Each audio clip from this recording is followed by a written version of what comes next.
Good morning विद्यार्थी मित्रांनो.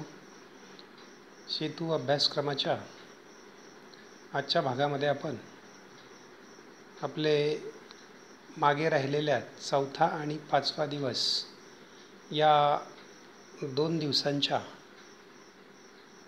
भागाचा अभ्यास आपण आज करणार आहोत. त्यामध्ये या 2 दिवसासाठी आपल्याला जे क्षेत्र दिलेलं आहे ते आहे श्रवण, वाचन आणि लेखन. तर या क्षेत्राच्या अनुषंगाने आपल्याला एखाद्या साहित्य प्रकाराची ध्वनिफीत लक्षपूर्वक त्या ठिकाणी ऐकता आली पाहिजे. त्याचबरोबर आपले विचार व्यक्त करण्याचा प्रयत्न आपण केला पाहिजे आणि दिलेल्या साहित्याचं समजपूर्वक वाचन करून त्याचा आस्वाद आपल्याला घेता आला पाहिजे.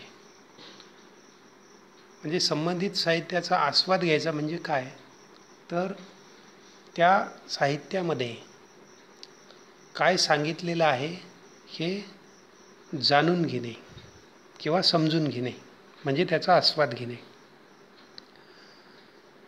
त्याचबरोबर त्या साहित्याच्या आशयावरील मुद्द्यांचा आपल्याला विस्तार करता आला पाहिजे आणि यासाठी आपल्याला जी संकल्पना दिलेली आहे ती आहे पद्य.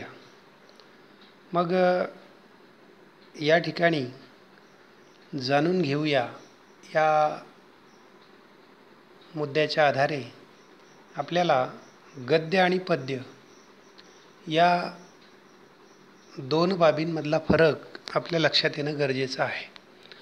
मराठी भाषेमध्ये प्रामुख्याने या 2 प्रकारच्या रचना असतात, गद्य आणि पद्य.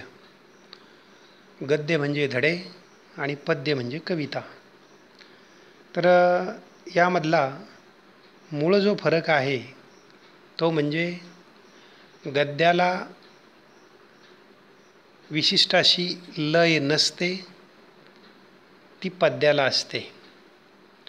विशिष्ट लय याचा अर्थ असा की पद्याचं विशिष्ट लयीमध्ये गायन करता येतं, तसं गद्याचं करता येत नाही.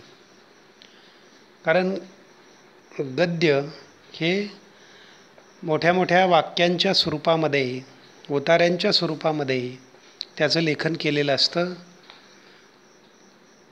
तशी पद्याची रचना केलेली नसते. पद्याची रचना करत असताना काही शब्दांची विशिष्ट अशी त्या ठिकाणी मांडणी केलेली असते की ज्यामुळे त्या पद्यरचनेला एक विशिष्ट लय प्राप्त होत असते. तर यासाठी आपल्याला एक बडबड गीत या ठिकाणी दिलेलं आहे. बदका बदका नाच रे, तुझी पिल्ले 5 रे, एक पिल्लू हरवले, बागेत जाऊन लपले, तिकडून आले पोलीस दादा, ते म्हणाले बाळ तू कोणाचा, मी माझ्या आईचा, आई गेली कामाला, मी जातो शाळेला. तर असं हे बडबड गीत या ठिकाणी आपल्याला दिलेलं आहे. आणि मग काही कृती त्या गीताच्या अनुषंगाने आपल्याला वहीमध्ये लिहून ठेवायच्या आहेत. त्यामधली पहिली कृती दिलेली आहे वरील बडबड गीताचा विषय. त्यासाठी पर्याय दिलेत: बदकाचे पिलू, पोलीस दादा, बदकाची आई, बदकाच्या पिलाची शाळा. तर यापैकी बडबड गीताचा मुख्य विषय कोणता आहे तो तुम्ही पर्याय तिथे शोधून लिहायचा आहे. त्यानंतर दुसरी कृती आपल्याला सांगितली, वरील बडबड गीतात लय निर्माण करणारे शब्द सांगा. जसं की मी तुम्हाला सांगितलं की पद्य हे विशिष्ट लयीमध्ये लिहिलेलं असतं किंवा रचलेलं असतं आणि म्हणून काही शब्दांमुळे त्याला ती लय प्राप्त झालेली असते. ओळीच्या शेवटी ठराविक अक्षरं किंवा ठराविक शब्द यमक जुळवणारे तिथे आलेले असतात आणि जेव्हा रचनेमध्ये यमक जुळवणारे शब्द सारखे तिथे येतात त्यावेळेला त्याला एक विशिष्ट नाद किंवा लय प्राप्त होत असते. हा या ठिकाणी गद्य आणि पद्यामधला महत्त्वाचा फरक तो आपण लक्षात ठेवला पाहिजे. आणि म्हणून ही दुसरी कृती सोडवताना इथे त्यांनी उदाहरण दिले, जसे नाच आणि पाच या ठिकाणी बतका बतका नाच रे तुझी पिल्ले पाच रे.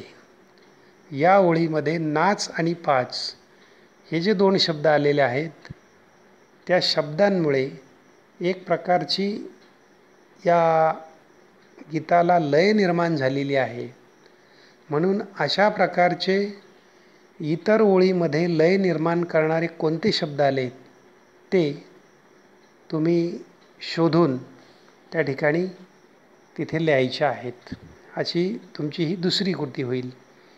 त्यानंतर तिसरी कृती आपल्याला सांगितलेली आहे, बदकाच्या पिलात लपलेली प्रतिमा. ते तुम्हाला तिथे लिहायचं आहे. बडबड गीतात आलेले मानवेतर घटक, ही चौथी कृती या ठिकाणी दिलेली आहे. ते मानवेतर म्हणजे मानव सोडून इतर कोणते घटक तिथे आलेत ते तुम्हाला तिथे लिहायचं आहे. त्यानंतर जाणून घेऊया या संकल्पनेच्या नंतर आपल्याला जो पुढचा मुद्दा दिलेला आहे तो आहे सक्षम बनूया.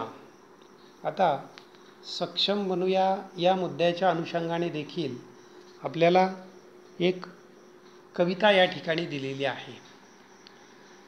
तापी काठची चिकन माती ओटा तरी बांधू ग बाई, असा ओटा चांगला तर जात तरी मांडू ग बाई, असं जातं चांगलं तर सोजी तरी दळू ग बाई, अशी सोजी चांगली तर लाडू तरी बांधू ग बाई, असे लाडू चांगले तर शेल्याच्या पदरी बांधू ग बाई, असा शेला चांगला तर भाऊराया भेटू ग बाई, असा भाऊ चांगला तर दारी रथ आणील ग बाई,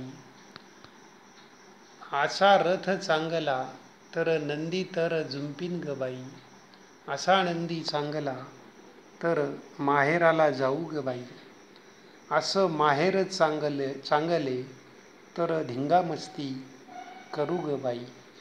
तर या ठिकाणी माहेर नावाची ही कविता आपल्याला सक्षम बनूया या मुद्द्याच्या अनुषंगाने इथे अभ्यासण्यासाठी दिलेली आहे.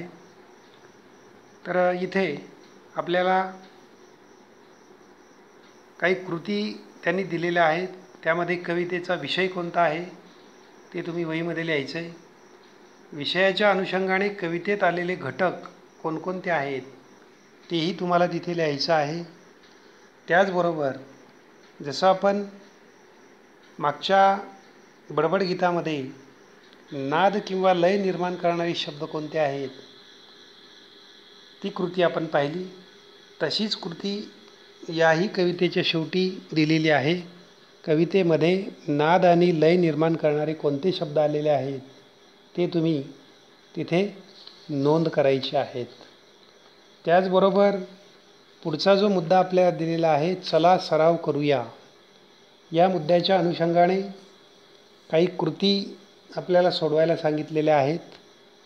मग ही जी कविता आहे माहेर कविता, या माहेर कवितेच्या वरील त्या कृती आहेत. पहिली कृती सांगितली, कवितेत आलेल्या नदीचे नाव. पहिल्याच ओळीमध्ये कवितेमध्ये आलेल्या नदीचं नाव आहे ते तुम्ही तिथं पहिली ओळ बारकाईने वाचल्याच्या नंतर कोणती बरं ती नदी असेल ते तिथं तुमच्या पटकन लक्षात येईल. त्यानंतर दुसरी कृती सांगितली, कवितेतील स्त्रीला नेण्यासाठी भाऊराया आणणार आहे ते वाहन. मग तिथे कवितेचं वाचन केल्यानंतर कवितेमध्ये वर्णन केलेली स्त्री तिला नेण्यासाठी भाऊ कोणतं वाहन घेऊन येणार आहे ते त्या कृतीमध्ये तुम्हाला नोंदवायचं आहे. त्यानंतर तिसरी कृती सांगितलेली आहे, चूक की बरोबर ते सांगा.